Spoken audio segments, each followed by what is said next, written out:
Assalamualaikum warahmatullahi wabarakatuh. Nama saya Nurin Yasmin Farhana binti Rosman. Pada hari ini, saya ingin menyampaikan beberapa rangka pantun tentang pantun agama. Sebelum itu, saya ingin menyampaikan satu rangka pantun sebagai pembuka video ini. Burung merpati terbang ke awan, singgah sebentar di pohon jati. Pantun dibuka penuh berpesan, menjadi panduan hidup sejati.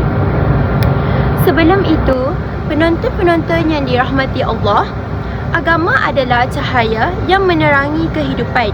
Ia bukan sekadar amalan, tetapi pedoman yang membimbing hati, akal dan perbuatan kita.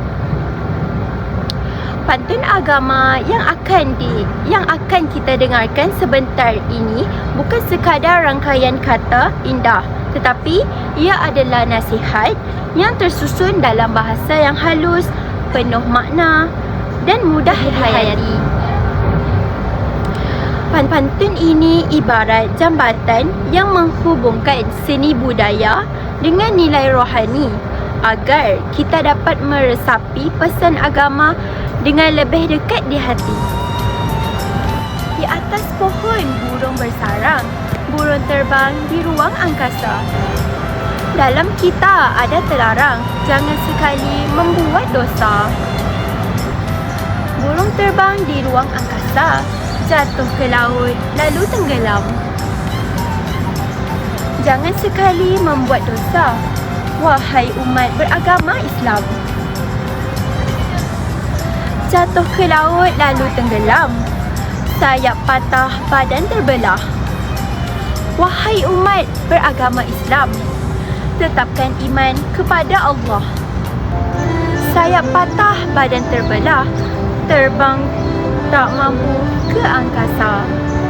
Tetapkan iman kepada Allah agar hidup penuh pahala. Terbang tak mampu ke angkasa, langit kelam tiada cahaya. Agar hidup penuh pahala, jangan lalai dalam beribadah.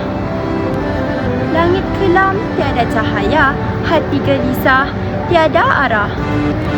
Jangan lalai dalam beribadah, itulah jalan menuju berkah.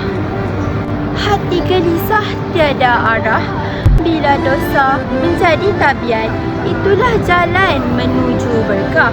Tinggalkan maksiat, dekatkan taubat. Alhamdulillah, selesai sudah rangkaian pantun yang penuh dengan nasihat dan pedoman. Semoga baik-baik pantun sebentar tadi bukan sekadar indah di telinga, tetapi juga menjadi pengingat di hati dan amalan dalam kehidupan seharian.